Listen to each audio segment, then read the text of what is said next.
പ്രിയമുള്ളവരെ, സാധു കൊച്ചുകുഞ്ഞു വിദേശിയെപ്പറ്റി കേട്ടിട്ടില്ലാത്തവർ വളരെ കുറവാണ്. അദ്ദേഹത്തിൻ്റെ ആധ്യാത്മിക ഗീതങ്ങളും സങ്കീർത്തനങ്ങളും ഒരു തവണയെങ്കിലും പാടാതിരിക്കുന്നവരും കുറവാണ്.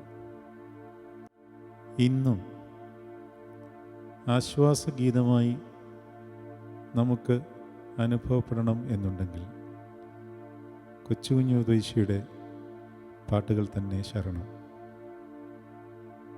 അനേക പാട്ടുകൾ ഇറങ്ങിയിട്ടുണ്ട്. അനേക ക്രിസ്തീയ ഗീതങ്ങളും ദിവസം പ്രതി ഇറങ്ങുന്നുണ്ട്. എന്നാലും ദുഃഖത്തിൻ്റെ വേളയിലായാലും സന്തോഷത്തിൻ്റെ വേളയിലായാലും ഏതവസരത്തിലായാലും അദ്ദേഹത്തിൻ്റെ ഒരു ഗീതം ആലപിക്കുമ്പോൾ ദൈവസന്നിധിയിൽ ധ്യാനാത്മകമായി പാടുമ്പോൾ കിട്ടുന്ന ഒരു ആധ്യാത്മിക ആശ്വാസം അതൊന്ന് വേറെ തന്നെയാണ്. നമുക്ക് ശ്രവിക്കാം. ഞാൻ മോക്ഷപട്ടണം പോകുന്നു, എൻ കൂടെയുണ്ട് യേശു.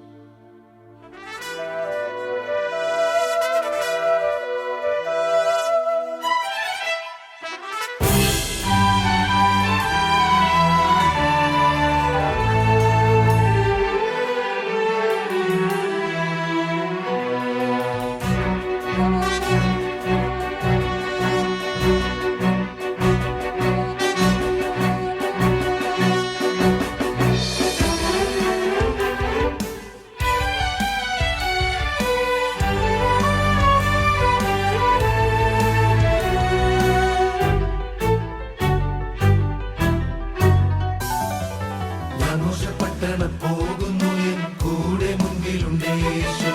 യേശു യേശു കൂടെ മുൻപിലുണ്ട് യേശു. യേശു യേശു കൂടെ മുൻപിലുണ്ട് യേശു. ഭൂഗനാശത്തിൻ പട്ടണമെൻ കൂടെ മുൻപിലുണ്ട് യേശു. യേശു യേശു കൂടെ മുൻപിലുണ്ട് യേശു. യേശു യേശു കൂടെ മുൻപിലുണ്ട് യേശു. വഴിയിൽ പിടിയിൽ ഒന്നിലുമെൻ കൂടെ മുൻപിലുണ്ട് യേശു. യേശു യേശു കൂടെ മുൻപിലുണ്ട് യേശു. യേശു യേശു കൂടെ മുൻപിലുണ്ട് യേശു. വളരെ പേരിതിൽ വരാനൻ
പ്രിയമുള്ളവരെ, സാധു കൊച്ചുകുഞ്ഞ് ഉപദേശി, സാധു എന്ന് അദ്ദേഹത്തെ ഓമനപ്പേരിൽ വിളിച്ചിരുന്നു. സാധു എന്ന് ഓമനപ്പേരിൽ വിളിക്കപ്പെട്ടിരിക്കുന്ന അദ്ദേഹത്തിന് ആ പേര് അത്രയും അന്വർത്ഥമായിരിക്കുന്നു എന്നുള്ളതാണ് അദ്ദേഹത്തിൻ്റെ സവിശേഷത. ഒരു കുഞ്ഞ് ചെറിയ മനുഷ്യൻ, പക്ഷേ ആത്മാവ് തൻ്റെ നാഥനോടുള്ള പ്രണയത്തിൽ രമിച്ചിരുന്നു. അദ്ദേഹത്തിൻ്റെ വരികൾ, ഈണങ്ങൾ ഒരു ക്രിസ്തീയ ഗീതത്തിനും അത്രയും ഒരു സ്വാധീനം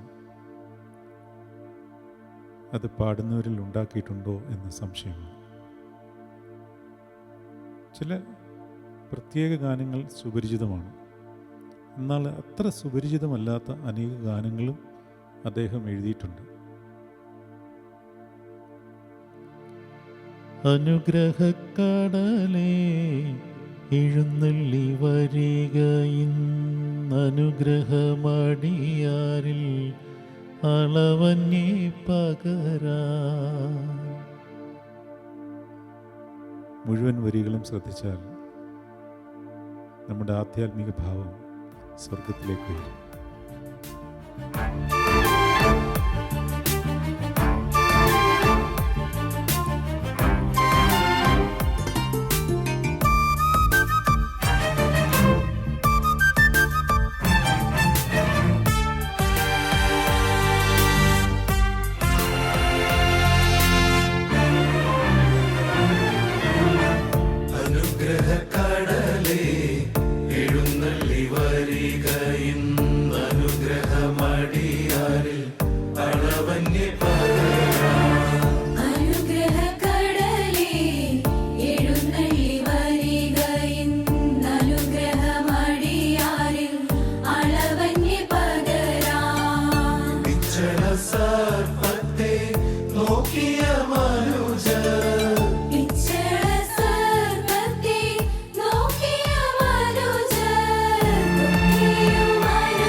കൂടാതെങ്ങനെ ജീവിക്കും ദേശം